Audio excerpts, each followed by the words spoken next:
after completing the statistics of data analytics part, where majority of the statistics has been covered. Now let us understand कि सीखने के बाद में क्या करें, isn't it? Where we understood the first business moment, second business moment, third business moment and fourth business moment. Now after understanding उसका implementation अगर हम कहीं पे देखेंगे तो that is what we are looking over here. तो first type जहाँ पे है, फर्स्ट जो प्रोसेस है हमारा, जो फर्स्ट स्टेप होता है वो है अपना टाइप कास्टिंग पे, जहाँ पे हम ये डिसाइड करते हैं कि जो भी डेटा हमें चाहिए, okay, the format of data which is required for us to work on, that has to be confirm कि अगर न्यूमेरिकल आउटपुट आपको चाहिए, अगर if you are looking for any specific value which will be based on numeric data, it has to be of a same data type. अगर text का होगा तो text का डेटा में से आपको कोई आउटपुट नहीं मिलेगा, अल्टीमेटली आपका एनालिसिस और आपका आंसर आपको सपोर्ट नहीं करेगा. Okay, so type conversion is basically done where data interpretation, क्योंकि बहुत सारे टूल में मैं जैसे आपको एक एग्जांपल भी बताया था. फॉर एग्जांपल पकड़ लो कि ये आपका है पावर बीआई. ओके, ये आपका है let's say for example power BI tool. Okay, एक एग्जांपल के लिए लेते हैं. लेट्स से आपने क्या किया, इस पावर बीआई टूल में एक आपका लेट्स से डेटा इंपोर्ट किया. डेटा तो इंपोर्ट हो गया जहाँ पे रिकॉर्ड्स और कॉलम्स आपके डिटेल्स है. बट इंटरप्रेट करते समय पावर बीआई जो भी उसको डेटा टाइप सिखाया है, फिर जो डेटा टाइप उसके अंदर फीड है उसके हिसाब से वो इंटरप्रेट करेगा, isn't it? तो पावर बीआई क्या करता है, फॉर एग्जांपल पकड़ लो अगर सीरियल नंबर करके कोई कॉलम है, उस सीरियल नंबर कॉलम को अगर वो इंटरप्रेट करते समय instead of let's say number, वो टेक्स्ट ऐसे अगर कंसिडर कर लेगा, एक एग्जांपल के लिए ले रहे हैं, टेक्स्ट करके ले लेगा. ओके, तो होगा क्या, 1 2 3 4 5 करके जितने भी आपकी वैल्यूज जो भी डिटेल्स होंगे, वो क्या होगा, अल्टीमेटली आपको किसी भी तरह का न्यूमेरिकल आउटपुट नहीं दे पाएगा. अगेन, सम है, एवरेज है, ओके, जो कोई भी आप एग्रीगेट फंक्शन यूज करोगे इस पर्टिकुलर टेक्स्ट या डेटा टाइप पे, ये टेक्स्ट वाले डेटा टाइप पे काम ही नहीं कर पाएगा, आपको आउटपुट नहीं मिलेगा. You don't have to, or let's say you don't want to get involved in this scenarios, isn't it? So at initial only, these are the steps that you need to confirm, let's say identify and then apply the steps. Okay, मैंने आपको last time भी बताया है, हमें कुछ steps apply करने होते हैं, बट फर्स्ट आइडेंटिफिकेशन होना चाहिए. Blindly applying the steps would not work. Okay, so identification first, you need to identify whether that particular serial number by logic itself से कि न्यूमेरिकल होना चाहिए. अगेन, सीरियल नंबर कभी भी हो सकता है शायद ए बी के साथ में दिया जाए, अगेन हो सकता है कहीं कहीं पे A1 अल्फा न्यूमेरिक भी हो सकता है. सो इट्स नॉट नेसेसरी कि it will B only numerical, but कहीं पे भी अगर सिर्फ नंबर है तो न्यूमेरिकल का ही डेटा टाइप होना चाहिए. अगर कहीं पे एबीसी है तो it should be of text only, और अगर पे कॉम्बिनेशन है तो कॉम्बिनेशन ही हर जगह पे होना चाहिए. Isn't it? इसका मीनिंग क्या है, अगर कहीं पे मैं 1.0 ऐसा लिखता हूँ तो 1.1 1.2 1.3 it should be following with this data type, या फिर इस टाइप का फॉर्मेट, इजंट इट? ये लॉजिकल चीज है और ये आपको ऑब्जर्व करने को मिल जाता है. If I am writing anything, let's say for example जैसे मैंने 1 2 3 4 5 6 लिखा है तो आगे नीचे भी 6 आना चाहिए. ऐसा नहीं होना चाहिए कि लिखा 1 2 3 और बीच में मुझे याद आया मैं 4.0 स्टार्ट कर दूंगा, 5.0 स्टार्ट करूँ, ऐसा नहीं होता है. Either float, either this float, और आइदर इंटीजर, ऐसे फॉलो होता है. सो हमेशा ध्यान रखना है कि डेटा टाइप किस तरह का है, उसके बेसिस पे आपका एनालिसिस करने को आपको मिलता है. ओके, नाउ उसके बाद में हम आए थे understanding duplicates, and that duplicate is also not only on the records but are also based on column wise, जहाँ पे हम कोरिलेशन फंक्शन की मदद से हम ये चेक करते हैं कि एक्स और x1, अच्छा अगर ये दो अगर कॉलम है x1 और x2, तो इनके बीच में कोरिलेशन कितना है. अगर ये कोरिलेशन का भी एक स्टैंडर्ड पैरामीटर होता है, कोरिलेशन कभी भी देखो आर, ओके, आर जो होता है वर्ड, इसे रिप्रेजेंट किया जाता है. अगेन लिखते समय छोटा आर लिखते हैं, it's not capital R, small R से लिखा जाता है. और उसको इस तरह से मॉडुलस, ओके, साइड साइड से ना ऐसे स्ट्रेट लाइन पाइप लाइन दिया जाता है, पाइप, ताकि क्या होगा वो जो भी आपके, क्योंकि जैसे आपको बताया था कोरिलेशन क्या हो सकता है, नेगेटिव भी हो सकता है, पॉजिटिव भी हो सकता है, isn't it? So we were at this part. Now मैं आपको कॉलम के बारे में थोड़ा सा और डिटेल स्पेसिफाई करता हूँ यहाँ पे. ओके, एक्सेल में आते हैं वापस, आपको मैं एक्सेल में लेके आता हूँ ताकि हम उस पर आपको मैं और अच्छे से एक्सप्लेन कर सकूँ. O U T output is our data type we normally use, so I'll go for there only. Expand कर देते हैं इसे.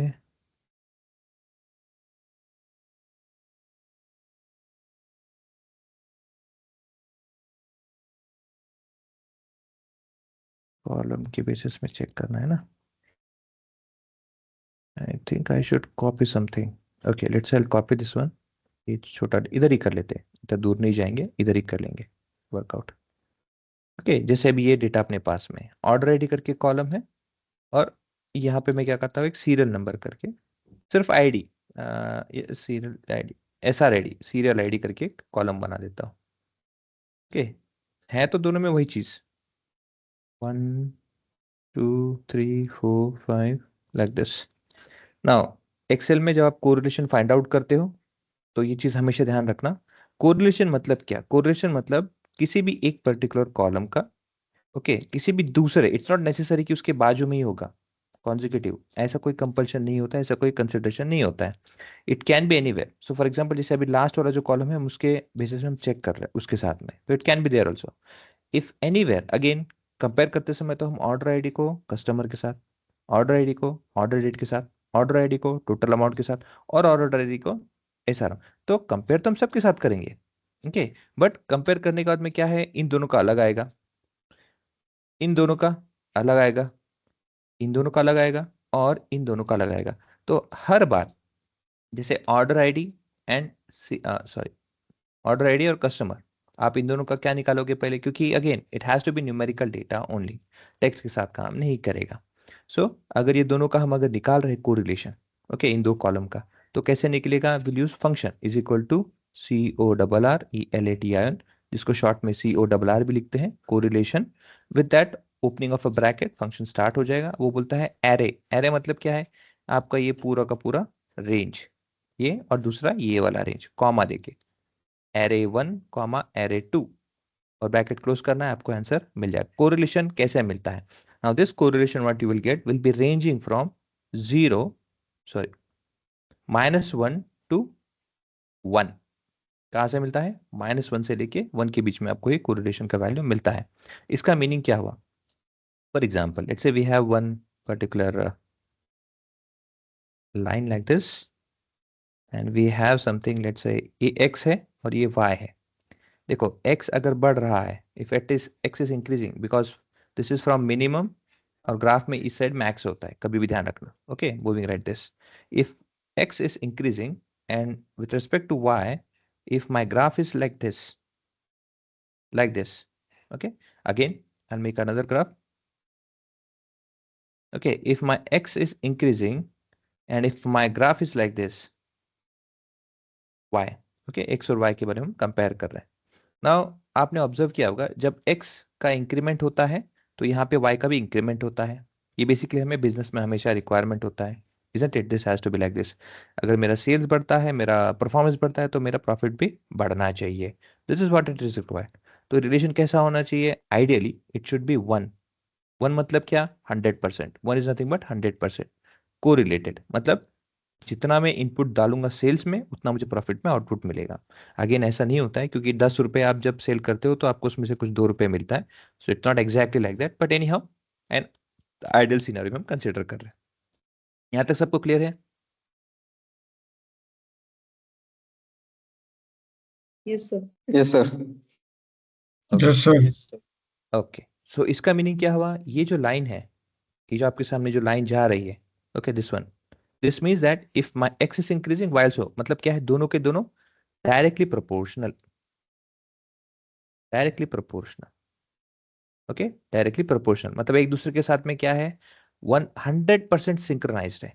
एक्स बढ़ेगा तो वाई भी बढ़ेगा. जैसे 2 का स्क्वायर इज इक्वल टू 4, 3 का स्क्वायर इज इक्वल टू 9, 4 का स्क्वायर इज इक्वल टू 16, 5 का स्क्वायर इज इक्वल टू 25. तो आपका ग्राफ कभी भी देखो, अगर आपका पॉइंट, जैसे मेसी का अगर ग्राफ बनाओ आगे, तो देखो यहाँ पे आपका इनपुट होगा.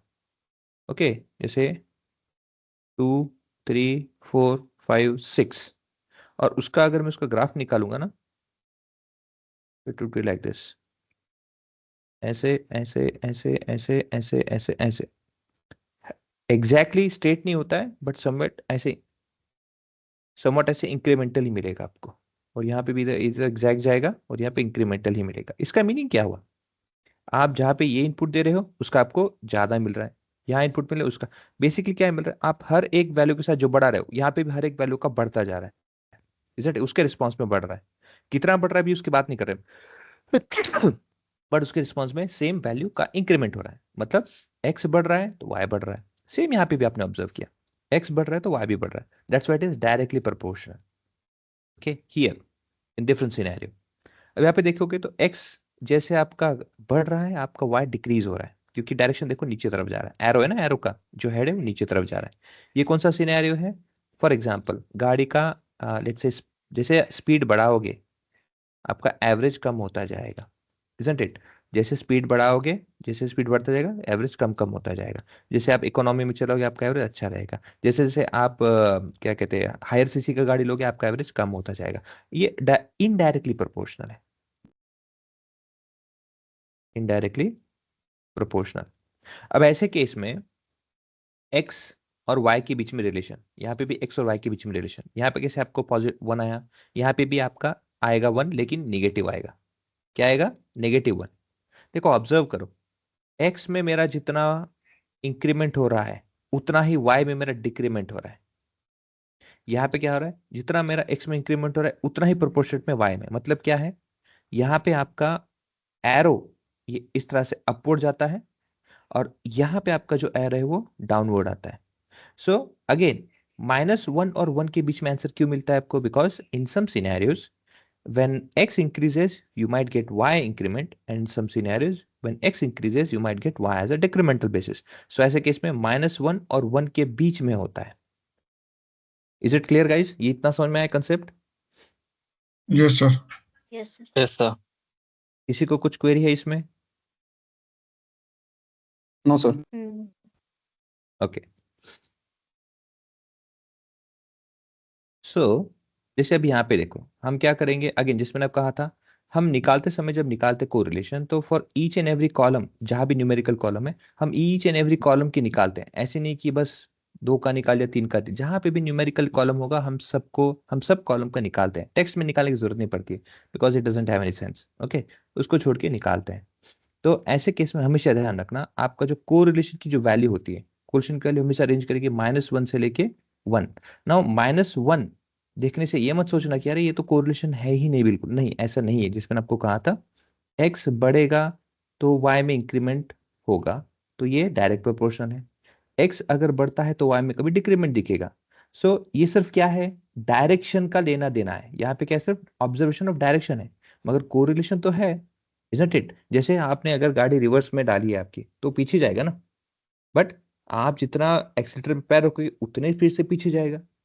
वैसे ही आप अगर आगे का फर्स्ट गियर डालते हो तो फर्स्ट गियर में भी उतना ही आगे स्पीड जाएगा जितना आप एक्सीलेटर पे पैर दोगे। तो इसका मतलब ये तो नहीं हुआ ना कि भाई आपकी गाड़ी खराब है, isn't it? Both has its own, सिर्फ डायरेक्शन चेंज हुआ है, इजंट इट? क्लियर है? Yes sir. Yes sir. Okay, now correlation की जब हम बात करते हैं तो it will always range from -1 to 1।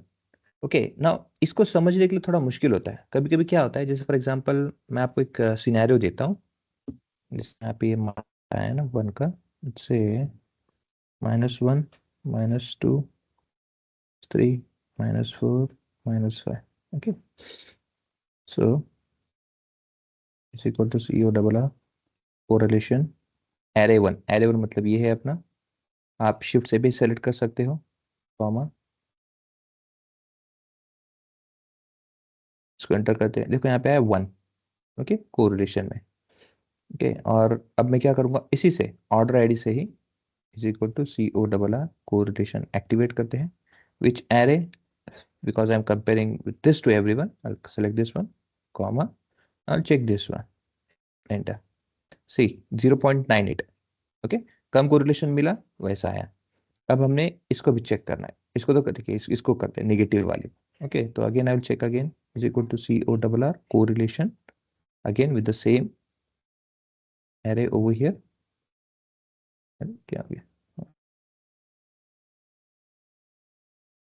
ये एरे, कॉमा, ये एरे कर लेते हैं, एंटर। अब ये आ गया -1। ओके, और हम उसके बीच में भी का लेने का कोशिश करते हैं। I'll copy this one and I'll paste it over here, but right now I'll check it into negative ways। इसमें एंटर कर दूंगा नेगेटिव की वैल्यूज।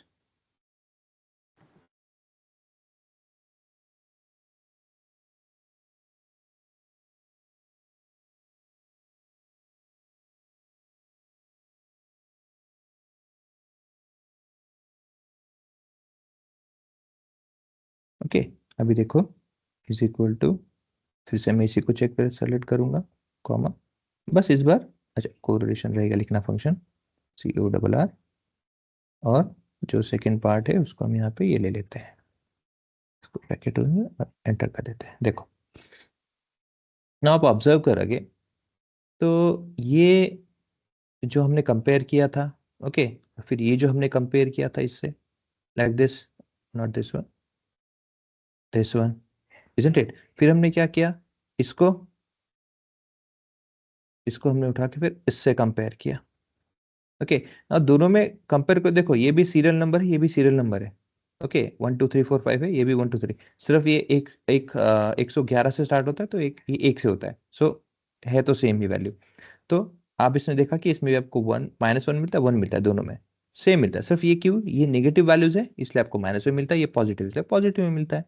यहाँ पे भी देखो सेम आंसर मिला 98.63 वैल्यू, ओके सेम वर्ड। तो अब आप देख सकते हो कि देखो दोनों में डिफरेंस क्या है। अगेन आपने जब इससे इसको कंपेयर किया तो ये मिला, आप इससे से कंपेयर कर तो ये मिला। दोनों में देखो 0.986 -0.986, दोनों केस में यही वैल्यू, थोड़ा सा अंतर है but yes that is what it is. Okay difference में देखो ज्यादा कुछ नहीं है। क्यों नहीं है, एक आपको वैल्यू बताता है इधर और एक को दूसरा वैल्यू बताता है इधर, तो दोनों में कोरिलेशन नहीं है ऐसा तो बात नहीं हुआ ना, इजंट इट। दोनों में सेम कोरिलेशन है, सिर्फ डायरेक्शन का चेंज है, एक बताता है ऊपर जाएगा एक तो नीचे आता है, तो दैट्स सिंपल। सो कोरिलेशन का मीनिंग ये नहीं होता है नेगेटिव में होगा तो नहीं है। कोरिलेशन का मीनिंग होता है अगर नेगेटिव में है तो वो उसका इनवर्स प्रोपोर्शन है, पॉजिटिव है तो वो डायरेक्ट प्रोपोर्शन है। ये क्लियर है अभी सबको? Yes, sir.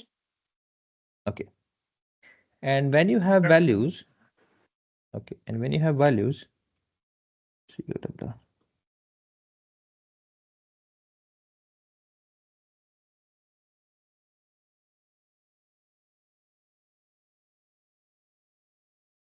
ठीक है मैं इसको थोड़ा चेंज करता हूँ, से किसी और को लेते हैं, रैंडम नंबर लेते हैं, 10 10,000 111 125 नहीं 1,025 ऐसे लेते हैं,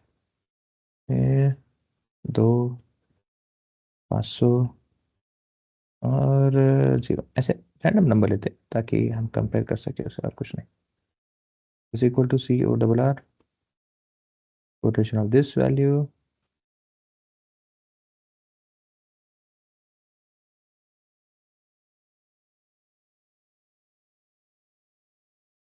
comma this, so you have -3 4।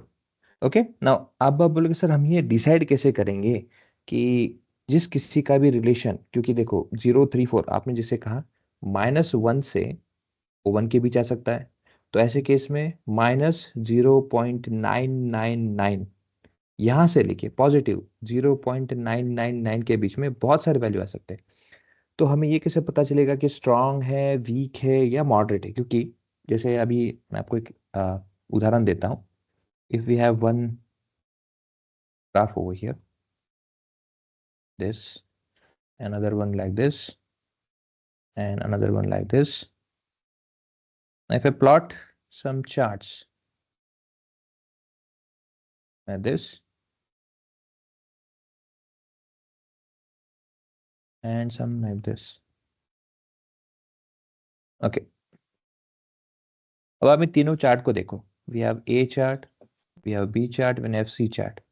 When you look over A chart, since हमें कंपेयर करना है तो हम क्या करेंगे, एक डायरेक्शन देखेंगे। जैसे आपका A बढ़ रहा है, A is increasing and it's Y सबके लिए सेम है, तो इसके हिसाब से तो आपका वैल्यू कुछ इस तरह से मूव हो रहा है, बिकॉज इट सिंपली सेज कि ये इस तरह से मूव हो रहा है। That is what it is seen over here. ये भी आप देखोगे तो कुछ इस तरह से मूव हो रहा है, okay.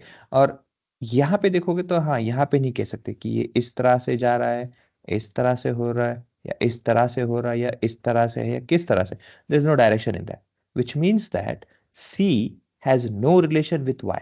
There is no relation, utterly no relation in that. That's why we are not able to judge where the let's say trend is going on. Trend पता ही नहीं चलता है। बी में पता चलता है बट उतना उसका स्ट्रॉन्ग रिलेशनशिप नहीं है। ए में देखोगे, अच्छा कंपेयर किससे कर रहा हूं, अगर मैंने स्टार्टिंग में ही ये वाला विजुअल बना दिया होता तो शायद सबको लगता है स्ट्रांग ही है, but again compare to this it is not strong, and compare to that it is totally lost. Correct है? Sir, can we say C is a neutral? Neutral नहीं, नॉन नॉन कोरिलेटेड, Okay. क्योंकि हम compare कर रहे हैं ना, जैसे सी के साथ में हुआ है, तो अगर आप कंपेयर करोगे किसी भी एक कॉलम से दूसरे को, तो उनके बीच में कोरिलेशन है कि नहीं तभी पता चलेगा। If there is a correlation it will follow some trend, है ना, जो आपका एक्सपेक्टेशन है या फिर जो आपके एक लेट्स से डिटेल से ट्रेंड में दिखेंगे उसको फॉलो करेंगे वैल्यूज। अगर वो फॉलो ही नहीं करेंगे means there is no relation. Correct? Yes, sir. क्योंकि न्यूट्रल आप बोलोगे तो हु नोज कि पूरा डेटा के साथ में न्यूट्रल रहेगा तो डेटा का क्या रिक्वायरमेंट है, वो भी इसमें भी क्वेश्चन आएगा। ओके सर, बेसिकली जब कंपेयर कर रहे हैं तो उसको कंपेयर को ध्यान में रखते हुए हम कहेंगे। Okay Okay, sir. now whenever you have a data and if data is following this like this closely with the trend, it is strong correlation। x और y के बीच में क्या है, यहाँ पे आपका x है, यहाँ पे आपका y है, दोनों के बीच में क्या है, strong correlation है।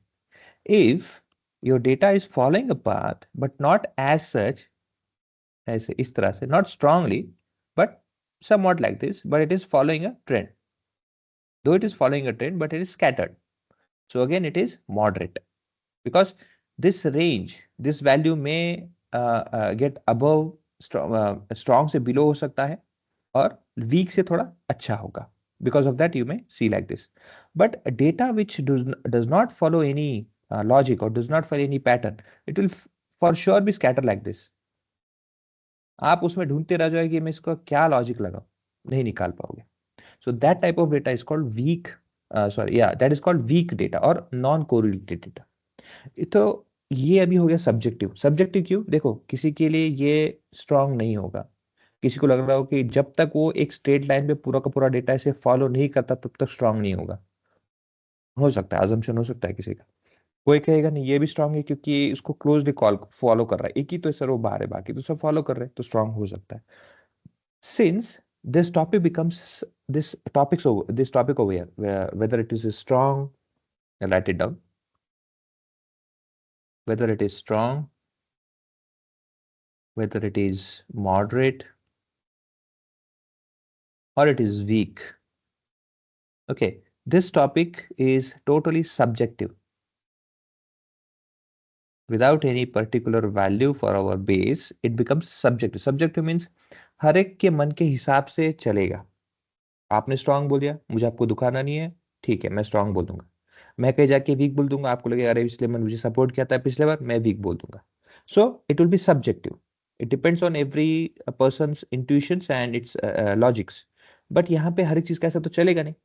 So for that, because we have to conclude that whether strong, moderate or weak, in that scenario हमने क्या किया, basically मैंने मतलब हमने नहीं, we are talking about statisticians, they measured everything and specified that a range between -1 to 1, which may consist of 0.999 and 999, we will simply say that any value, if we are talking about strong, any value which is above 0.85, 0.85 equal to or 0.85, it may be positive or it may be negative, it may be positive or it may be negative। जैसे मैंने आपको कहा था x और y के बीच में, okay जैसे x अगर बढ़ रहा है और y अगर बढ़ रहा है तो इनडायरेक्ट है, लेकिन वही x बढ़ रहा है और y नीचे आ रहा है तो इट डजंट मीन कि x और y के बीच में रिलेशन नहीं है, it's simply direction, whether it is inverse और direct proportion.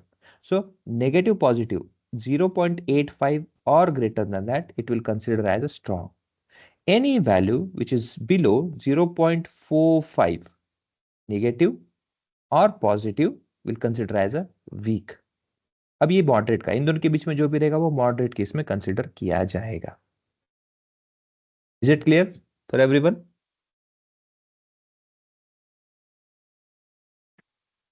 Yes, sir. Sir, can you Yes, sir. explain that weak? Sir एक बार और समझा दीजिए। ये देखो ना, ये वीक जो है ना, ये वीक इसके बारे में कर रहा हूं। वीक मतलब क्या है, आपका एक्स बढ़ रहा है तो डेटा का नॉर्मली क्या होना चाहिए, वाई शुड इंक्रीज और डिक्रीज, इजंट इट, ट्रेंड के हिसाब से। बट यहाँ पे कोई कोरिलेशन नहीं है ना, डेटा कैसे हो रहा है देखो, वो अपने हिसाब से फ्लो हो रहा है, देखो इस तरह से, उनमें कोई कोरिलेशन नहीं है डेटा में, इजंट इट। यहाँ पे कोरिलेशन है कि नहीं, एक आपका x बढ़ रहा है तो y बढ़ रहा है, करेक्ट है? यहाँ पे भी सेम आपको मिल रहा Yes, है। sir. कंपेयर करोगे तो A और B में जहां पे ये लाइन को एग्जैक्टली फॉलो कर रहे, उतना फॉलो नहीं कर रहे, but still they are following the trend, तो देयर इज अ कोरिलेशन ना। लेकिन वही देखोगे तो यहाँ पे कुछ भी नहीं है। यहाँ पे क्या बोलूं मैं, क्या वो डेटा कुछ इस तरह से हो रहा है, इस तरह से हो रहा है, मतलब मैं जज नहीं कर पाऊंगा। I will not be able to I will not be able to find any trend in that, because there is no correlation, correct है? Yes, sir. Yes, now sir. how we can say that this is weak, this is mid, moderate and strong based on its correlation value। जो भी correlation की value आएगी वो decide करेगा कि strong है, moderate है या वीक है। अगर 0.845 से नीचे है, given and take negative positive कोई भी वैल्यू रहे, वो हम कंसिडर करेंगे वीक।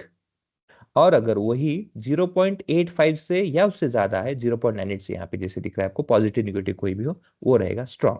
बीच का जो भी रहेगा वो मॉडरेट रहेगा। क्लियर है? Yes, sir. Yes sir. जिन्होंने मुझे क्वेरी पूछा था उनके लिए क्लियर है ना? Yes sir. ओके, ठीक है। नाउ आप लोगों का टास्क रहेगा, मैं आपको डेटा सेट दूंगा, तो टास्क आपका ये रहेगा कि जैसे हम टेबल लिखते हैं, टेबल मतलब क्या है, 1 1 2 3 4 5 का जो हम ना मल्टीप्लीकेशन टेबल लिखते हैं, वैसे आपको टेबल बनाना है। और वो टेबल बनाने के साथ में, टेबल तो बनाना ही है, लेकिन साथ में आपको कोरिलेशन की वैल्यू भी फाइंड आउट करनी है। ओके, आपका टास्क क्या है, जैसे फॉर एग्जांपल पकड़ लो 1 2 3 4 3 4 5 6 7 8 9 and 10, this is the values, and here 1 2 1 2 3 4 5 6 7 8 9 and 10। okay, these are the values। आपको करना क्या है, देखो आपको जैसे यहाँ पे लेना है मल्टीप्लीकेशन वैल्यू का answer is equal to 1 × 1 answer, ये आना चाहिए। Okay, simple. अब मैं हर एक सेल के लिए तो नहीं लिखूंगा, इजंट इट? मैं क्या करूंगा, जो मैंने पे फॉर्मूला बनाया है, मेरा एक्सपेक्टेशन यही रहेगा कि मैं जैसे इसे नीचे ड्रैग करूं मुझे आंसर मिल जाए। ओके, मुझे क्या मिल जाए, उसका आंसर मिल जाए। तो आपने ऑब्जर्व किया होगा कि 1 2 तक ठीक है, क्योंकि ऑब्वियसली आप अगर ऑब्जर्व करोगे इसे तो आपको पता चलता है कि 1 1 ओके, 1 2 ओके। अब ये क्या हो गया भाई, ये काम नहीं कर रहा है। सो इसको सॉल्व कैसे करें, बिकॉज अब बोलोगे सर इसका क्या रिक्वायरमेंट है, इससे हमें क्या मिलने वाला है, मैं आपको बताता हूँ। नॉर्मली क्या होता है ना, एक्सेल में ना आपको ऐसे कोरिलेशन का जो है ना उसका लिमिटेशन है, फंक्शन का कोरिलेशन का लिमिटेशन क्या है, आप एक टाइम में सिर्फ दो कॉलम के बीच में ही कोरिलेशन निकाल सकते हो। ओके, आपको क्या करना है, गिवन एंड टेक आपने एक बार इन दोनों का बना दिया, आपको फिर क्या करना है, सीधा खींचते लेके जाना है यहाँ नीचे तक। जहां जहां पे भी कोरिलेशन बनता होगा आपका, वहां पे अपने आप सिस्टम बन जाना चाहिए। भले ही अब ऐसे हो या ऐसे हो, कैसे भी दिया हो सिस्टम में, आपका वर्कआउट करना चाहिए। ये जब तक आप ये अचीव नहीं करते टेबल का, तब तक वहां पे आपका लॉजिक को कंप्लीट नहीं होगा। So for that purpose you have to create this and then you will understand the application of that correlation value. करना क्या है, मैं कोई भी फंक्शन फॉर्मूला या फिर किसी भी तरह का एक सिस्टम यहाँ पे लगाऊंगा कोड लॉजिक के बेसिस में, कि जैसे ही मैं यहाँ से उसको नीचे ऐसे ड्रैग करूंगा तो फॉर्मूला, ड्रैग करने से फॉर्मूला क्या होता है, नीचे तक प्रेजेंट हो जाता है, फॉलो होना चाहिए, टेबल आना चाहिए। वैसे मैं यहाँ से करूंगा यहाँ तक तो वो टेबल भी आंसर आना चाहिए। ओके, ये मुझे करके चाहिए। अब उसके लिए मैं आपको थोड़ा सा हिंट देता हूँ, मैं आपको छोड़ नहीं रहा as it is, let me give an hint also. इस मेथोडोलॉजी को ध्यान रखिएगा, कहते हैं cell reference and absolute reference. Okay, दो चीजों को हमेशा ध्यान रखिएगा एक्सेल में, एक होता है सेल रेफरेंस और एक होता है एब्सोल्यूट रेफरेंस। ओके, अब ये दोनों को समझ लो पहले है क्या, फिर आप बाद में उस पर पीछे पढ़ सकते हो। सेल रेफरेंस मतलब क्या, जैसे मैंने अभी इनके ऊपर में कुछ कैलकुलेशन किया, मैंने क्या किया, इस पे सम कर दिया। सम करने से क्या होगा, इनका टोटल मुझे मिल जाएगा, लेट्स से x1 वैल्यू मुझे आंसर मिल गया। ओके, नाउ अब अगर मुझे सेम सम ही चाहिए ना, अगर मुझे सेम इसका भी सम आंसर चाहिए, तो फिर से मैं यहाँ पे आऊंगा, मैं यहाँ पे फिर से फॉर्मूला लगाऊंगा, फिर आंसर निकालूंगा, ये होगा x2। फिर चाहिए तो फिर मैं यहाँ पे इनका सम फंक्शन लगाऊंगा और आंसर निकालूंगा तो x3 हो जाएगा। बट ये कहाँ तक सही है? ये गलत है प्रोसेस, गलत नहीं कहूंगा but it is not, it is a lengthy process, ये ऐसा नहीं फॉलो करना है। इसका मेथड क्या होता है, देखो अगर आपने एक बार यहाँ पे आपका यहाँ पे फंक्शन लगा दिया है ना, प्रोसेस सेम प्रोसेस है ना, जैसे ही आप यहां से उस फंक्शन को राइट साइड की तरफ ड्रैग करते हो, ड्रैग कैसे करेंगे, let me apply this. Okay, जैसे यहाँ पे is equal to some function मैंने लगाया, मैंने एक्टिवेट किया और मैं क्या देता हूँ, उसे इनपुट देता हूँ, ऐसे इनपुट दे दिया, एंटर कर दिया, ये हो गया आपका आंसर। मैं वापस से यहाँ पे सम नहीं करते बैठूंगा, क्योंकि मुझे ऐसे मल्टीपल जगह पे लगाना है ना। मैं यहाँ पे इसको सेलेक्ट करूंगा, देखो मेरा कर्सर में चेंज होता है। Okay, the symbol changes. Okay, as the symbol changes, now I am having the privilege of dragging। इस पे क्या करना है, डबल क्लिक करना है, ऐसे डबल क्लिक करना है, होल्ड करना है और ऐसे ड्रैग करना है। देखो नाउ इससे एडवांटेज क्या होता है, देखो आप कैलकुलेट करके देखो, इनको एडिशन करके देखो। 5 + 4 9, 9 + 5 सॉरी 9 और 1 10 और 5 15, आंसर मिल गया। सेम यही आंसर है बट निगेटिव में मिल गया। तो आप देख सकते हो कि आंसर तो आपको वही मिल रहा है, भले आपने फंक्शन यहाँ पे लगाया था, लेकिन आपने सिर्फ ड्रैग इस साइड किया था। तो ऑटोमेटिकली एक्सेल क्या करता है, जो आपने रेफरेंस दिया था यहाँ पे कैलकुलेट करने के लिए, जैसे ही आपने यहाँ से फॉर्मूला को, फंक्शन को, जैसे फंक्शन को आपने यहाँ पे ड्रैग किया on the right side to this cell, Excel क्या समझ गया, अच्छा आपको कैलकुलेशन करके चाहिए सेम जो आपने फंक्शन यहाँ पे लगाया, आपको यहाँ पे भी लगा के चाहिए इस सेल में, और उसका रेफरेंस कहाँ पे है, इसका ये रेफरेंस जो आपने यहाँ पे रेफरेंस यूज किया था, मैं सेम रेफरेंस भी यहाँ पे ले लूंगा। तो क्या करता है, the relative reference, this relative reference क्यों कहते हैं, because based on this reference you have taken this answer. तो उसका रिलेटिव रेफरेंस, कैंसर का रिलेटिव रेफरेंस है। Same for this answer you have relative reference this. Relative reference क्यों, क्योंकि fixed नहीं है ना, जैसे आप राइट साइड में मूव करते हो तो इसका कैलकुलेशन क्या होगा, अगेन रिलेटिव रेफरेंस ये आएगा। तो एक्सेल क्या करता है, अंडरस्टैंडिंग द पैटर्न, जैसे आप फंक्शन को राइट साइड में ड्रैग करते हो, वो पैटर्न भी राइट साइड में ले लेता है, सेल भी लेफ्ट राइट साइड में ले लेता है। तो उसने क्या किया, since it was concern of this particular, उतने ही टेबल्स उतने ही रिकॉर्ड्स का था, उसने उतने ही रिकॉर्ड्स को फिर से कंसिडर कर लिया, ऑटोमेटिकली कंसिडर करता है, तो कंसिडर कर लिया। तो ये क्या है, ये कैलकुलेशन किसके बेसिस में आया है, based on this cell references. कितने cell references, 1 2 3 4 5, in cell references के बेसिस में आया है। तो मतलब क्या है, अब आप ऑब्जर्व करोगे एक चीज, if I click on this, see this is a reference, इसका रेफरेंस क्या है, K2 K6, क्या है K2 K6। ओके, नाउ जैसे मैं यहां पे आता हूं, देखो यहाँ पे, अरे, इसका रेफरेंस देखो यहाँ पे क्या हो गया, L2 L6। ये कहां से आ रहा है, देखो K कॉलम है, K2 यहां से है और ये K6 तक है, ये 2 3 4 5 6, इस सेल का रेफरेंसेस है ना, देखो यहाँ पे 2 3 4 5 6, ये रेफरेंसेस है। तो यहाँ पे क्या है, ये कॉलम एल है, तो एल का 2 3 4 5 6, यहाँ पे एम का 2 3 4 5 6, like this it takes a references. Okay, तो ये ध्यान रखना है। अब इसका एडवांटेज अपने सिस्टम में कहाँ होगा, यस अपने सिस्टम में यहाँ होगा, कि जैसे ही देखो मैंने क्या किया, is equal two multiplied by this into this, ये आंसर आ गया, करेक्ट। नाउ अब मैं क्या कर रहा हूँ, select this, I am dragging, यहां तक ड्रैग कर दिया, आंसर ये आ रहा है, साहजिक है, स्वाभाविक है बहुत। अब देखो ऑब्जर्व करो, देखो यानी से क्या हो गया, इन दोनों का आपने कैलकुलेशन किया था।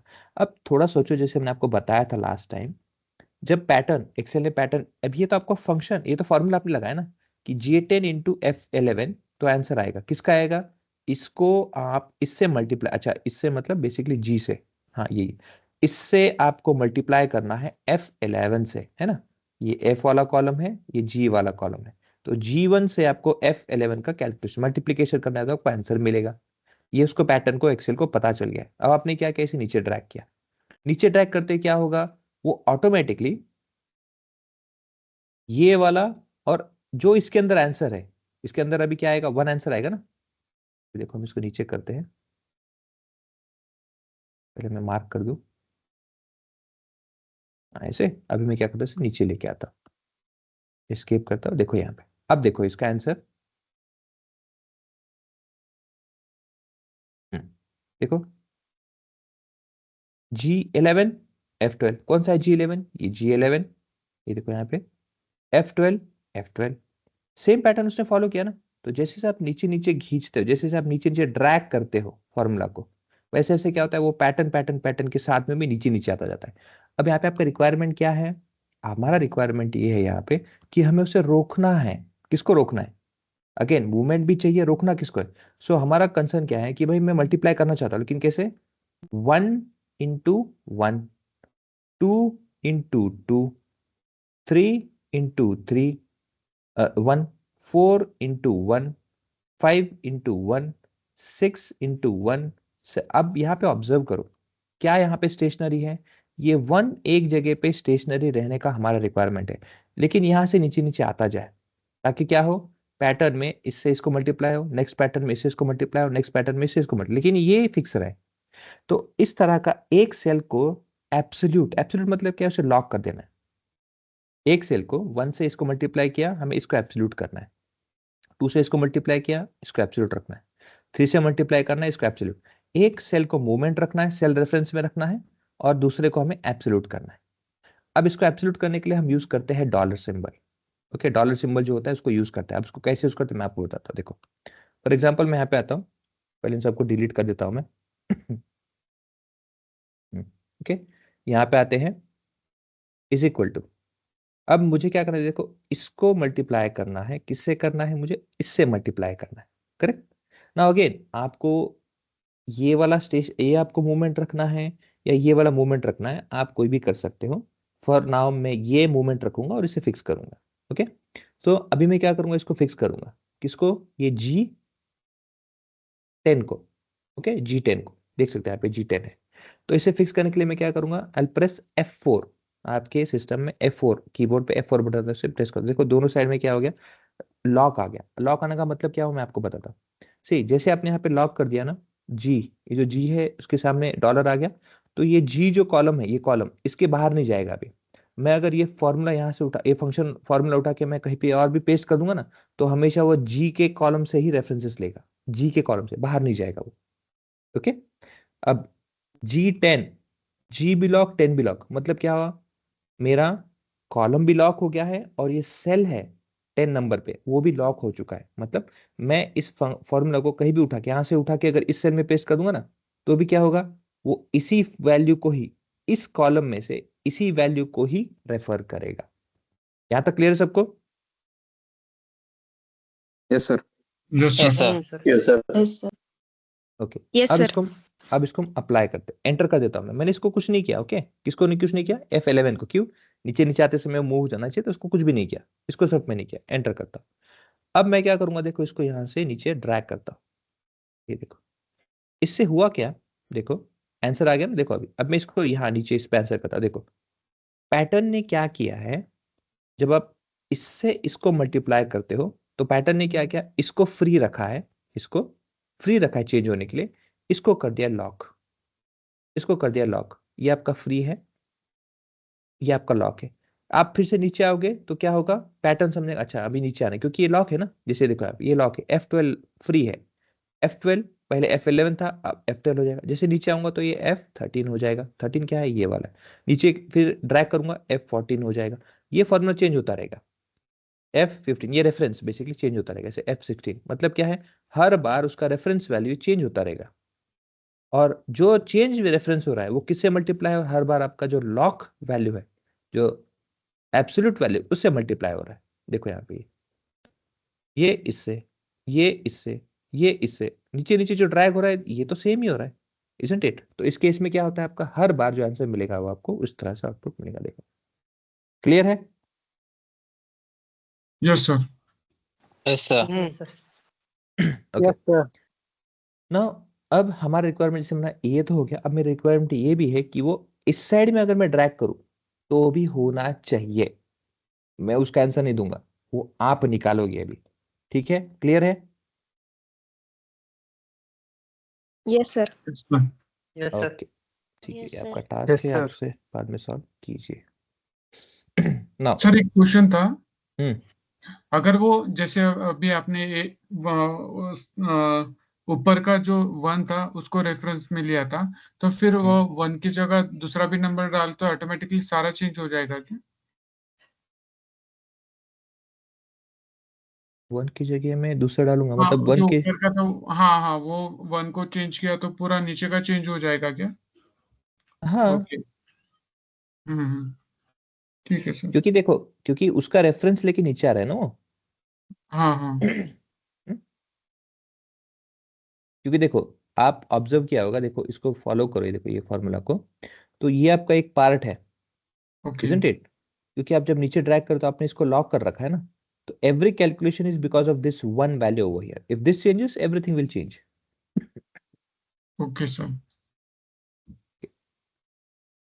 Thank you. Okay okay, said that. अब आपको ये पता चल गया है कि कोरिलेशन किसके बेसिस में, कैसे और कौन से वैल्यूज के बेसिस में डिफाइन होता है। I will be able to compare it. After that we have something called data balance and imbalance. ये डेटा एनालिटिक्स फील्ड में इतना ज़्यादा यूज नहीं होता है, बट एनालिसिस के लिए इसे ध्यान में रखा जरूर जाता है। अब इसका आपको मैं एक इंपॉर्टेंट पार्ट बताता हूँ, ये कब आपको यूज करना होगा, फिर कब आपका यूजफुल आएगा। जैसे आपने मैथ्स के फंक्शन में पढ़ा है y is equal to F of X. दूसरा कलर यूज करता हूँ, इट्स नॉट विजिबल। हाँ, y is equal to F of X. किसको इसको याद है ये?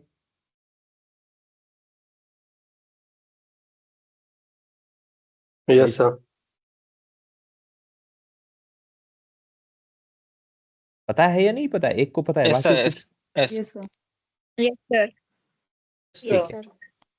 यहाँ पे जो y is equal to F of X बताया गया है ना, ये y होता है हमारा रियल लाइफ का problem. y, this is your problem, and x over here is a solution. Now, problem is one, your solution can be multiple. Here it is referring for one solution. It can be f of x1, x2, x3, and xn. Okay, like this. Now, if you take this in this scenario that ये जो अपना f of x है, ये हमारे जितने भी x है ना, जितने भी ये आपके क्या है, कॉलम है। Column 1, column 2, column 3 and so on. ये कितने आपके सब x1 x2, ये आपके कॉलम है, आपके सब के सब इनपुट्स, कॉलम जिसे कहते हैं, फ्रेम वैल्यू कहते हैं ना। उसके बेसिस में आपके डेटा सेट में फॉर एग्जांपल पकड़ लो कि कोई होगा कॉलम जो डिपेंडेंट है, ये इंडिपेंडेंट है ना, कोई डिपेंडेंट है, उसको मैं डी लिखता हूँ, D1। ये डिपेंडेंट है। मतलब क्या है, आपके column 1, column 2, column 3, column 4, column 5, column 6, column 7, जितने भी कॉलम है उसमें इनपुट आने के बाद में फिर तब जाके आपका D1 का कुछ चेंजेस होता है। जैसे व्हीकल की जब हम बात करते हैं, ओके, तो हम कभी भी कंपेयर जैसे करें ना, अभी तक आते हुए कर रहे हैं कि अगर मेरा स्पीड बढ़ेगा तो मेरा एवरेज में क्या होगा। अगेन एक ही पैरामीटर की बात कर रहे हैं, तो एक पैरामीटर होने से धड़ाल से नीचे नहीं आता है, ओके, इतना चेंजेस नहीं होता है, थोड़ा सा चेंजेस होता है। बट जब सब चीजें, ओके, जैसे x1 सिर्फ अगर हमारा स्पीड है तो क्या होगा, इफेक्ट थोड़ा सा ऐसा दिखेगा, ये थोड़ा सा ऐसे डाउन दिखेगा, ओके। लेकिन आपको ऑब्जर्वेशन अगर इस तरह से है तो इस तरह का लाइन आने के लिए आपके पास बहुत सारे फैक्टर्स अलग अलग चाहिए। आपने स्पीड भी ज्यादा चलाया, आपने वेट भी बहुत डाला था, आपने क्या कह सकते हैं, पावर भी गाड़ी का बहुत रखा था, तब जाके चीजों को इंक्लिनेशन जो होता है, जो एकदम से ऐसे नीचे आता है, ओके, इंक्लाइन एकदम ग्रेजुअल डिक्रीजमेंट, तब होता है। तो एक वैल्यू, एक पैरामीटर के चेंजेस में इतना चेंजेस नहीं मिलता है। So if you are giving one value as an input and if you are comparing average for as a Y, तो आपको उतना चेंजेस नहीं दिखेगा। लेकिन जब आप दोगे मल्टीपल वैल्यूज में दोगे तो आपको यस एक विजुअल या फिर उतना आपको कंपैरेटिव वैल्यू दिखने को मिलेगा। इसका मतलब क्या हुआ, that speed, that power, that weight, everything is input, है ना। आपकी गाड़ी से इनपुट दिया है ना, तभी जाके तो आपको एवरेज का कंपैरिजन करने को मिलेगा। करेक्ट है guys? Yes, sir. Everyone, is it clear? Yes, sir. Yes, देखो, sir. अगर मेरी गाड़ी मैंने खरीद ली है लेकिन मैं चलाता ही नहीं हूं, तो मैं अगर सबको बोलूंगा अरे मेरी गाड़ी का एवरेज तो 45 किलोमीटर आराम से मिल जाता है 1 लीटर पे, ये 45 एक साल क्या, मैं जिंदगी भर रखूंगा तो भी यही रहेगा। It will not vary, isn't it?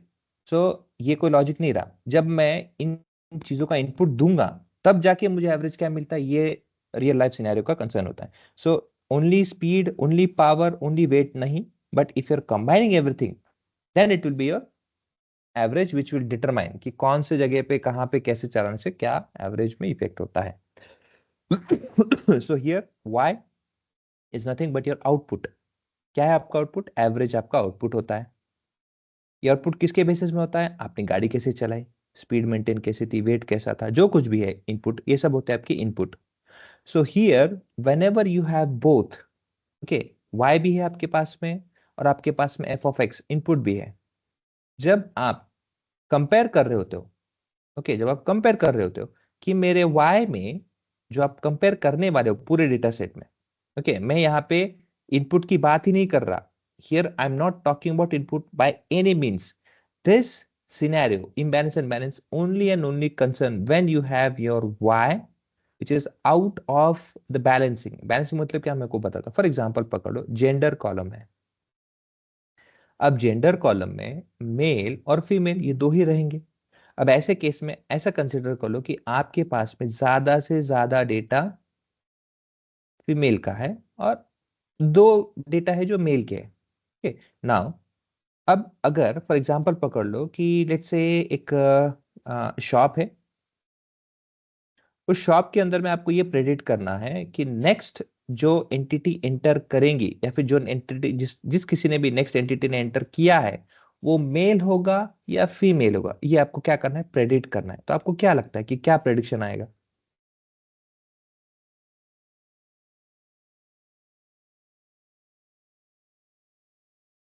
Guys, Yes, sir. Yes sir, नहीं आएगा कौन? Yeah, female. अच्छा, फीमेल. अच्छा, Female. फीमेल ही क्यों, why not mail?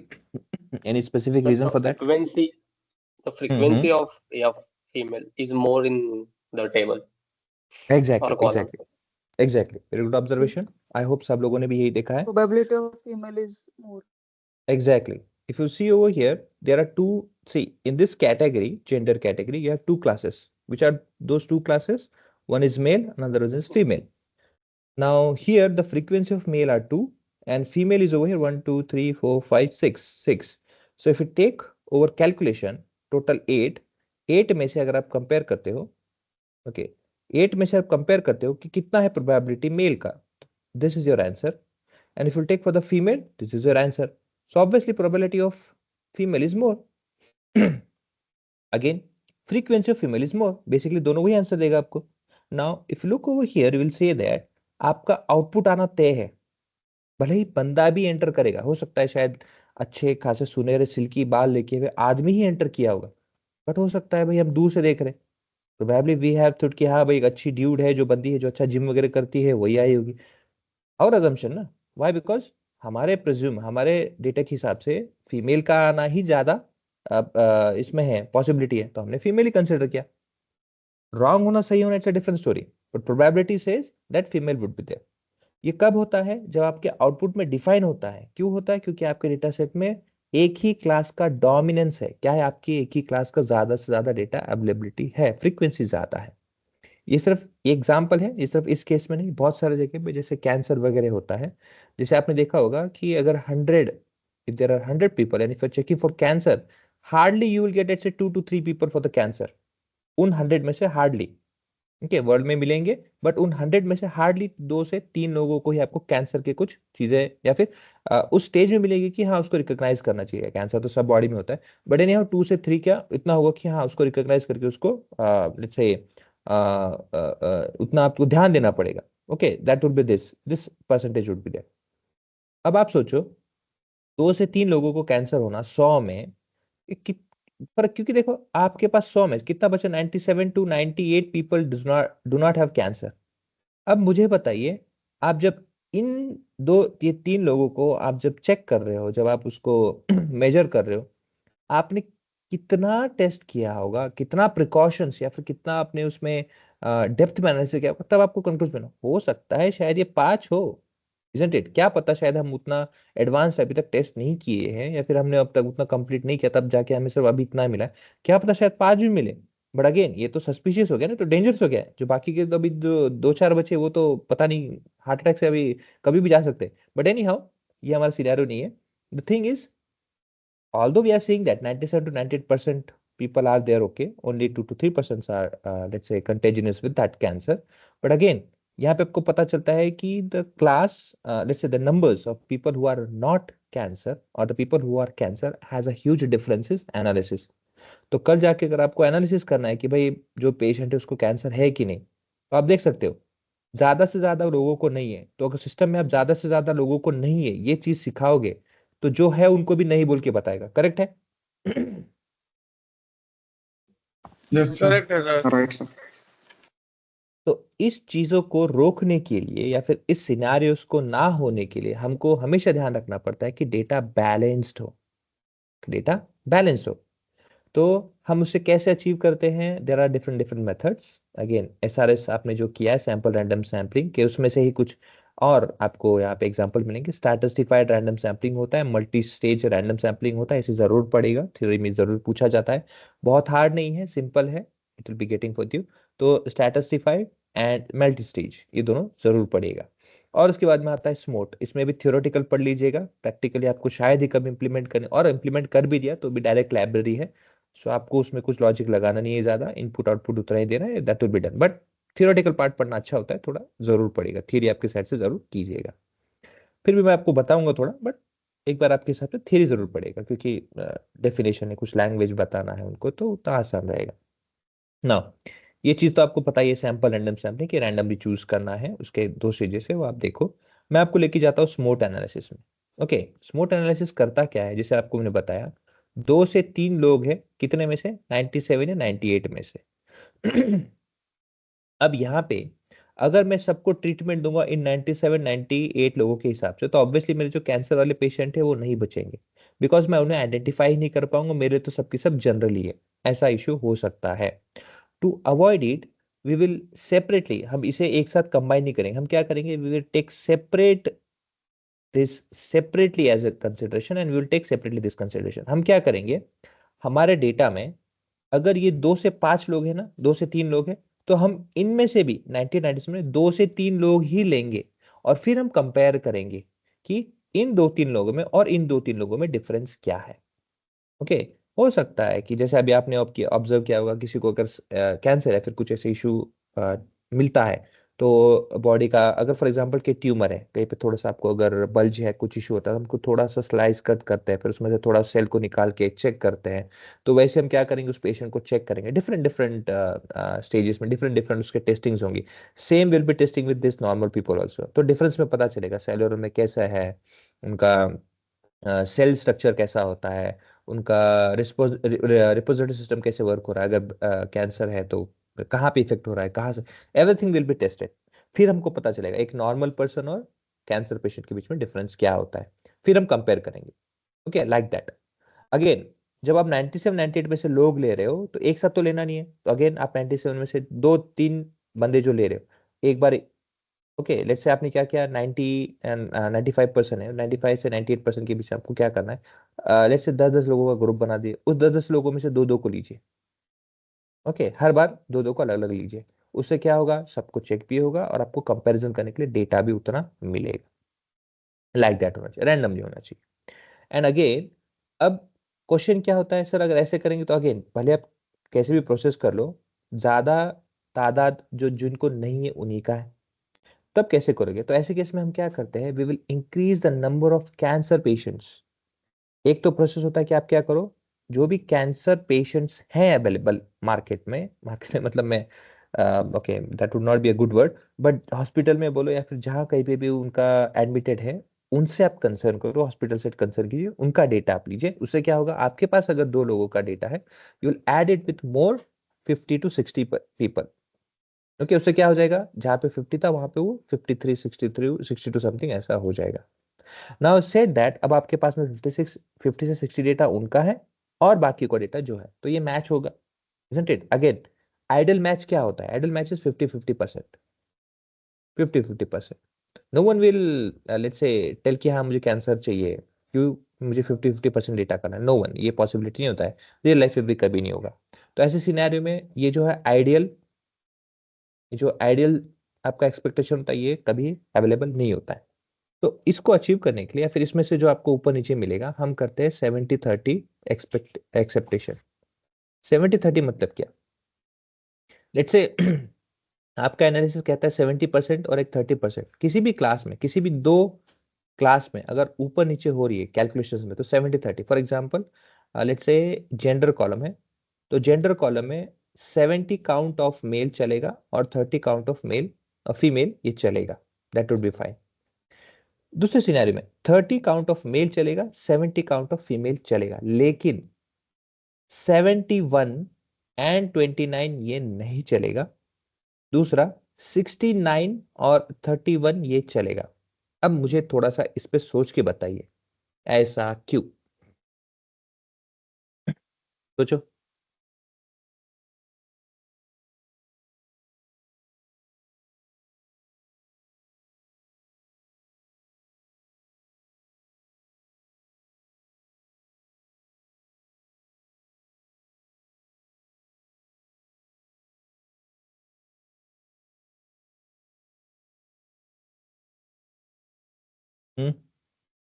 Sir, can you please repeat the question? This is your ideal assumption कि ये हमें इस तरह का डेटा मिले। आप बना भी सकते हो but again it is very rare to found out कि दोनों का, क्योंकि जेंडर मैंने कहा तो जेंडर में दो क्लास होते हैं, मेल और फीमेल। तो सेम दोनों का क्वांटिटी एक जगह पे सेम की सेम क्वांटिटी, जैसे अगर मेल का 10 है तो फीमेल का भी 10, तो मिलना मुश्किल होता है रियल लाइफ में। तो ऐसे केस में क्या होता है कि 50-50 जो एक कैलकुलेशन है अपना सपना होता है ये हर बार पूरा है फिर बहुत मुश्किल से पूरा होता है। तो ऐसे केस में अगर इस तरह का डेटा नहीं मिलता है तो कहीं ना कहीं तुम्हें बैलेंस बनाना पड़ेगा ना, नहीं तो क्या हो जाएगा, हाँ मेल का 90 फीमेल का 10 ये भी चलेगा डेटा, ऐसा तो नहीं चलेगा, इट इज टोटली अनएक्सेप्टेबल। तो ऐसे केस में ऐसा क्या सिनेरियो है कि जहाँ पे एक्सपेक्ट हो सकता है, this is what it is. 70-30 is the last particular percentage और जैसे डिफरेंस इन बिटवीन कि जहाँ पे डेटा को एक्सेप्ट किया जाता है 70-30। मतलब अगर मेल का काउंट 70 है और 30 का फीमेल का 30% चलेगा, but that is a least, okay that is a last option that is left. Again 70 100 में से अगर आप देखते हो तो 70 अगर काउंट फीमेल का है और अगर 30 अगर काउंट मेल का है चलेगा, वही अगर फीमेल का 30 70 मेल का चलेगा। लेकिन ये दो सिनेरियोज में से ये नहीं चलता है, ये चलता है, ऐसा क्यों आपको या फिर ऐसा नहीं होता है तो ऐसा क्या है आपको अजम्पशन, आपको क्या लगता है, थॉट्स क्या है आपके थॉट्स? सर वो मिनिमम एवरेज 70 to 30 वो एज्यूम किया है ना हमने, 30 इसलिए प्लस उसके 31 नीचे प्लस नहीं। है और जो 29 जो है वो 30 के अंदर है, इसलिए वो नहीं चलेगा। 29 जो है 30 के अंदर है, ओके। और 69 31, 69 तो 79 के 70 के अंदर है। बट उसका सर रेशियो जो है 30 प्लस है ना। Okay Sir, imbalance will be more than 30. imbalances Imbalance should be more than 30%. imbalance should be more than 30%, okay. देखो मैं आपको सिनेरियो देता हूँ इसका भी, आई एक्सप्लेन दिस वन। देखो 69 और 31 क्या हुआ यहाँ पे आपने ऑब्जर्व किया होगा, 70-30 के बेस में 31 की वैल्यू बड़ी है और इसकी वैल्यू कम है, मतलब क्या है कल जाके आगे जाके और भी हो सकता है 65-35 ऐसा हो सकता है, चलेगा। और जाके हो सकता है आगे जाके 70-30 चलेगा, नो प्रॉब्लम, ओके। सॉरी बढ़ रहा है, टेक 60-40 नॉट दैट वन, ये होगा 60-40, ठीक है नो प्रॉब्लम। फिर क्या होगा 50-50 ये भी चलेगा। मतलब क्या है डेटा जिस तरह से देखो बैलेंस की तरफ बढ़ रहा है, डेटा क्या हो रहा है बैलेंस की तरफ, ये घट रहा है और ये बढ़ रहा है, इट इज गुड। बट ये केस आप अगर यहाँ पे देखोगे 71 71 29, इसको मैं थोड़ा और इंक्रीज करता हूँ, एरोकुलत हो गया, इसको मैं और इंक्रीज करता हूँ, इसको करता हूँ 75 ये होगा 25, इसको मैं और इंक्रीज करता हूँ 80 ये होगा 20, 90 10। मतलब क्या हो रहा है एक साइड बढ़ रहा है लेकिन एक साइड तो घटते ही जा रहा है ना, तो ये नहीं होगा, इसके वजह से यहाँ पे क्या होता है ये मैच नहीं होता, but this is okay. Second में क्लियर है? Yes, sir. Yes. तो यहाँ पे हमने 30 और 70 कंसिडर किया। इफ हमने 80 और 20 कंसिडर किया होता तो इसमें फिर यहाँ पे हमने क्या कंसिडर किया, 30 और 30% और 70% हाँ out of 100. Then if we consider 80% or 20%, then 70 and 29 that should be acceptable. Yeah? कौन सा वाला अजम्पशन आप कर रहे हो? 80-20? हाँ। कैसे 80-20 कैसे आएगा? 70-30 कंसिडर। हाँ हाँ 70-30 किया ना, 80-20 कैसे करोगे? तो उसमें तो फिर एक एक क्लास बहुत नीचे जा रही है ना, 20 वाली एक बढ़ रहा है। फिक्स होता है या हम चेंज कर सकते हैं, मतलब कर सकते नहीं हैं? नहीं नहीं, ये मिनिमम, ये जो आपका है ये मिनिमम बेरिंग, ये आपका कह सकते हैं कि क्लासिफिकेशन है। क्लासिफिकेशन मतलब कैटेगराइजेशन है, जहाँ पे अगर दो कैटेगरी है तो इस मिनिमम इस कैलकुलेशन के अंदर, इस टोटल के अंदर बैठना ही चाहिए। फॉर एग्जाम्पल अगर आपके पास में जैसे 10 रिकॉर्ड है, तो 10 रिकॉर्ड के अंदर में अगर दो क्लासेस हैं तो ए बी ए बी, अगर उनका ऐसे काउंट होता है तो उनका काउंट 70-30 इसके रेंज के अंदर ही होना चाहिए। If it is again moving on 71-29, तो ये डेटा एनालिसिस के हिसाब से आप देखोगे, जो एनालिसिस करोगे ना वो किसी एक क्लास के ऊपर में ज्यादा डिपेंडेंट रहेगा। बिकॉज डेटा क्या हो रहा है, इसके ऊपर ज्यादा आपको डेटा रिलायमेंट हो रहा है ना, ज्यादा इंफॉर्मेशन, तो डेटा क्या करेगा, इसके हिसाब से ही आंसर देने का ज्यादा इंक्लिनेशन में जाएगा। क्लियर है? Yes sir. और आपने इसको कुछ बोला था अनड्यूरेबल लिमिट है, हम्म इसको आपने कुछ तो बोला था अभी, अनड्यूरेबल लिमिट क्या बोल रहे 70-30 रेशियो पे, ड्यूरेबल या अनड्यूरेबल? ये ये आपका बैलेंस डेटा है। ओके, ये ratio, this is the last ratio जो आप कह सकते हो कि ये आपका बैलेंस्ड डेटा का रेशियो है। अगर अगेन फिर से बोलता हूं, जहां पे दो क्लास होंगे, एक आपका कैटेगरी है उसके अंदर में दो ही क्लास ए एंड बी, सी आएगा तो क्या करते हैं मैं आपको बताऊंगा, बट फॉर नाउ दो आएंगे तो ये रेशियो होना ही चाहिए। ओके, क्लियर है गाइस सबको? Yes, I got it. Okay, अब क्वेश्चन ये आता है कि जैसे अभी मैंने कहा था कि लेट्स से कोई एक सर्विस है, taxi service. Okay, taxi service, अब टैक्सी सर्विस का आप देखोगे तो Ola yes, Uber yes, Rapido yes, XYZ yes, okay ABC, मतलब मल्टीपल, बेसिकली पकड़ लो ऐसे मल्टीपल ऑप्शन है। तो ऐसे केस में कैसे, क्योंकि दो में तो ठीक है हम कंपेयर करेंगे, हाँ भाई इसका काउंट कितना है वो कंसिडर करेंगे, but now if there are more options then how will be decide कि one of them is let's say dominating और let's say one of them is as a majority class, कैसे decide होगा? In that scenario हम क्या करते हैं, आप हर एक का प्रोपोर्शन चेक कर लो, बेस्ड ऑन काउंट करो या बेस्ड ऑन परसेंटेज करो, जो आपको लगता है वैसे करो, will calculated. For example it's से आपका 100% डेटा है, उस 100% डेटा में से लेट्स से ओला का अगर आपका 30% डेटा का आता है, 30%, अब बचा कितना है, 1 2 3 4, ओके 1 2 3 4, फिफ्थ वाला ने 30% ले लिया, तो ऑब्वियसली क्या होगा यहाँ पे, लेट्स से फॉर एग्जांपल उबर के लिए आया 10%, ओके इसके लिए भी आया 10%, इसके लिए भी आया लेट्स से 10%, कितना हो गया 1 2 3, ये हो गया 5 और ये बचा 20, ओके 30 40 50 60 70 80 90, अच्छा दो बाकी है, लेट्स से मैं इसको भी 20 कर देता, ये हो गया फिर 20 अगेन वी हैव, 98. इसको मैं कर देता हूँ 28, इसको भी 20 कर देते हैं। ओके, तो ये आपका डिवीजन हो गया अभी। अब आप इसमें डेटा में देखोगे तो सबसे कम है उबर का, बाकी का ठीक है चल रहा है, बाकी का 20% सब ठीक है। इसका मतलब क्या है, आप देखोगे डेटा स्टेबल है, डेटा स्टेबलाइज्ड है। ओके, यहाँ पे आप देखोगे तो कुछ भी नहीं, आप बोलोगे ऐसे कैसे डिसाइड किया, yes. Now here we will consider this 30% as our comparison, जो डेटा में सबसे मेजॉरिटी में वैल्यू होता है ना उसको कंपैरिजन में करेंगे हम बाकियों से। ओके, क्यों? डेटा में कौन इम्बैलेंस फैला रहा है, जो सबसे ज्यादा वैल्यू रहेगा, आप उससे कंपेयर करके देखोगे तो आप समझ में आ जाएगा कि क्या वो सही में इम्बैलेंस कर रहा है कि नहीं। ओके नाउ फॉर एग्जांपल पकड़ लो, लेट्स से किसी का 10 वैल्यू है, 10 नहीं, लेट्स से मैं 100 करता हूँ total, TOTAL we have 100, and let's say if I say 30, okay, then if I say 5 to let's say 10, then 5, okay, and so on forth, ऐसा चल रहा है परसेंटेज के हिसाब से। नाउ आप 100 काउंट में से ऐसे अगर डिवाइड करोगे और सिर्फ एक काउंट है या फिर एक पर्टिकुलर कैटेगरी जिसको 30 काउंट आ रहा है, उनके काउंट्स में बोल रहा हूँ मैं, किसी का सबमिशन नहीं कर रहा हूँ, I am taking count, it's repetition frequency, अगर 30 और बाकी की फ्रीक्वेंसी कुछ इस तरह से, तो ऑब्वियसली डोमिनेट कौन करेगा, 30 वाला ही करेगा ना, करेक्ट है?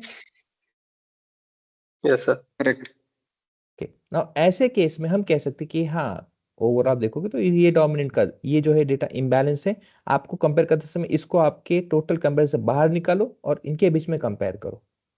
अगेन इसका दूसरा सोल्यूशन क्या है, जो 30 डेटा है, 30 डेटा को क्या करो आप इन डेटा सेट में उसे शेयर कर दो, क्या करो शेयर करो, 5 वाले के साथ में 5 डेटा इसमें से निकालो, 2 वाले को डेटा इसमें से 2 वाला डेटा निकालो, इसमें से 10 का 10 का, अगेन रैंडमली, ओके, और कंपेयर करो, ताकि आप कंपेयर कर सकोगे कि हाँ भाई परफॉर्मेंस के बेसिस में ये 5 और वो 5 के साथ कैसे कंपेयर हो रहा है, ये 2 और वो 2 के साथ कैसे हो रहा है, ये 10 और ये हो गया रैंडम सैम्पलिंग।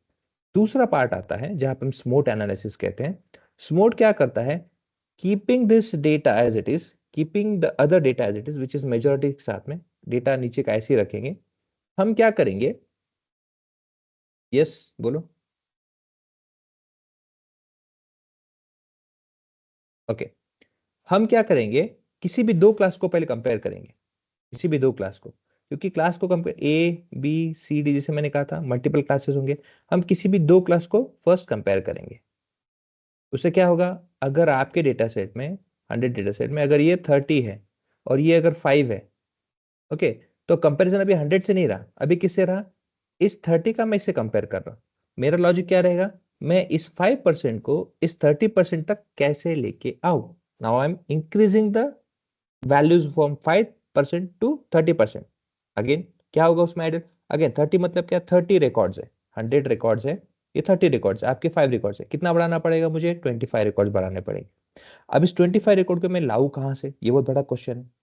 अब इसको लेके आने के लिए एक तो ऑप्शन होता है कि आप रेफरेंसेस लो, अलग अलग सोर्सेस से जाओ, अलग अलग डेटा, जो सेम डेटा आपको कहा जहाँ पे अवेलेबल है वहां से आप उस वैल्यू को लेके आओ, ताकि आप उसे एज ए वैल्यू कंपेयर कर सको। दूसरा, स्मूथ एनालिसिस क्या करता है, given a scenario where you have option, अब यहाँ पे कितना है, 5 है, अब ये जो 5 काउंट आने का रीजन है ये क्या है, बहुत सारे क्वेश्चन, बहुत सारे उसके रीजन हो सकते हैं, सेल्स का कोई कॉलम होगा, प्रॉफिट का कोई कॉलम होगा, मल्टीपल कॉलम्स होंगे, उसके बेसिस में आपका 5 काउंट आया है ना, आप क्या करोगे सेल्स में, ओके, गिवन दैट 5 वैल्यू, जहां जहां पे भी उसका कैटेगरी होगा उसको आप सॉर्ट करोगे, सेपरेट करोगे 5 काउंट को, उस 5 काउंट में सेल्स की वैल्यू मिनिमम क्या है, मैक्सिमम क्या है, ये आपका एक रेंज हो जाएगा। वैसे प्रॉफिट का भी मिनिमम क्या है, हर एक का क्या एक रेंज निकाल दोगे, एक पर्टिकुलर आप इंटरवल निकाल दोगे, उस इंटरवल के बीच में क्या करोगे आप 25, एक तो 5 तो है आपके पास में, हाँ 25 से 5 हो जाएगा, तो 25 रिकॉर्ड्स आपको क्या है जनरेट करना है,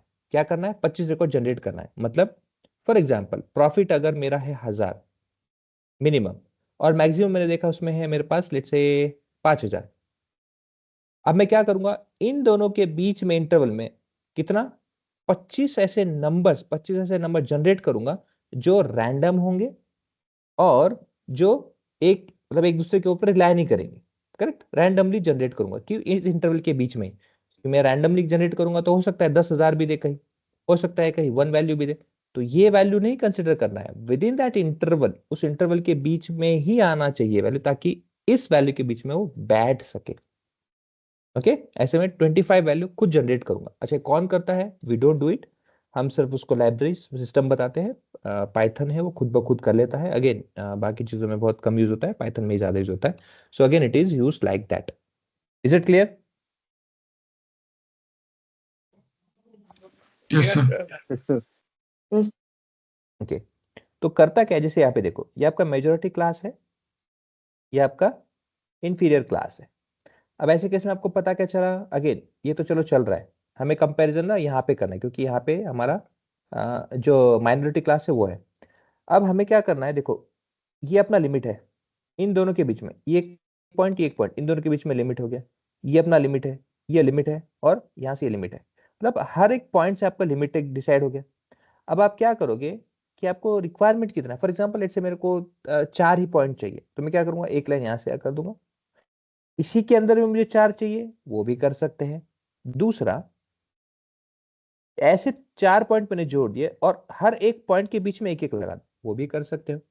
बेसिकली करता क्या है, जो ये जो डिस्टेंस है, ये जो इंटरवल है, इस इंटरवल को कंसिडर करता है एक पॉइंट से दूसरे पॉइंट के बीच में रैंडम वैल्यू जनरेट करने के लिए वो बताता है। उससे होता क्या है, एक ऑप्शन तो जैसे है, अगर आपके पास 5 रिकॉर्ड है ना, उसी 5 रिकॉर्ड को आप 25 बार, कितने बार, 25 बार करना है, तो 5 5 ऐसे बैचेस में कॉपी पेस्ट कर दो। उससे क्या होगा, आपका सेम 5 वाला डेटा आगे नीचे भी दिखेगा, यहाँ पे भी दिखेगा, यहाँ पे भी दिखेगा। उससे क्या होगा, उसका क्वांटिटी बढ़ जाएगा।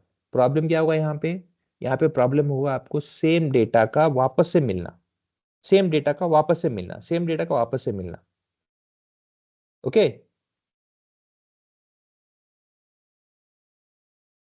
Is it clear? Yes, sir. हाँ, तो वो प्रॉब्लम ना हो, ये इशू ना हो, क्योंकि सेम डेटा वापस आपको मिलेगा तो क्या होगा, वही चीज रटी रटाई आपको मिलेगी, वही चीज आपको बार बार मिलेगा। उससे क्या होगा सिस्टम वही चीज को बार बार रीड करेगा, बार बार वही रन करेगा। ओके, सो अगर आपने आगे जाके कुछ भी वैल्यू दे दिया तो वो उस इंटरवल के बाहर ही नहीं जाएगा। मतलब फॉर एग्जांपल इस वैल्यू में लेट्स से, जैसे मैंने कहा था 1000 और 5000 के बीच में ही कोई वैल्यू है, वो क्या करेगा, जो रटी रटाई वैल्यू है उसी को 5 बार रिपीट करेगा, वो कोई भी एक अलग सा वैल्यू नहीं देगा। ओके, आपको क्या करना है, अलग सा वैल्यू, रैंडम वैल्यू आना चाहिए, है ना। तो आपको क्योंकि रैंडम सिनेरियो हो सकते हैं, रैंडम इश्यूज हो सकते हैं, उसमें से उसने इवैल्यूएट करना चाहिए। तो आपको क्या करना है, instead of taking same 5 repeat, same copying the values 5 below, you have to take intervals and create new values in between them. That is why it is called synthetic minority oversampling technique, SMOT का जो full form है। Clear है?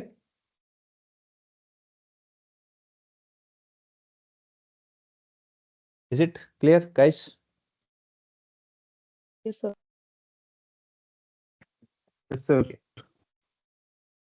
ठीक है, तो आज हम यहीं पे रुकते हैं, कल आएंगे, तो कल आगे इसके भी आगे बढ़ेंगे हम, जहाँ पे हम इम्प्यूटेशन मिसिंग वैल्यूज के बारे में हम डिस्कस करेंगे। Okay, thank you for the presence, thank you guys. Hello बोलिए ना। Sir, you have not send this PDF in group. Okay, अभी भेज देता हूँ। Thank you for reminding.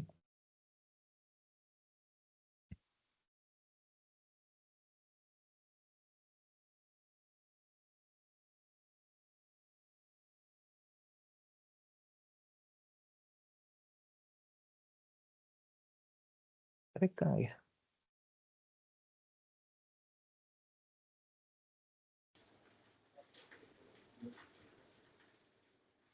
Microsoft Data Analytics PDA। Hmm, hmm, hmm,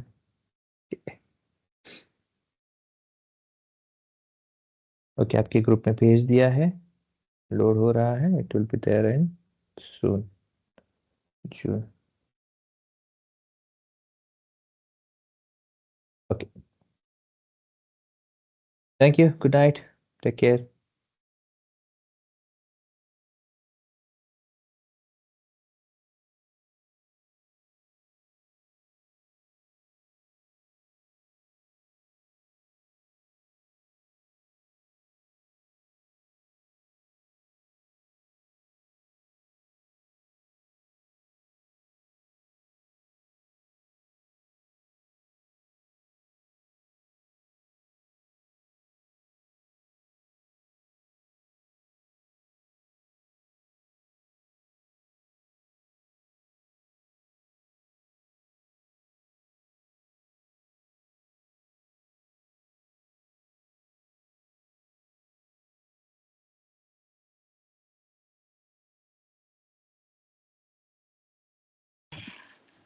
hello.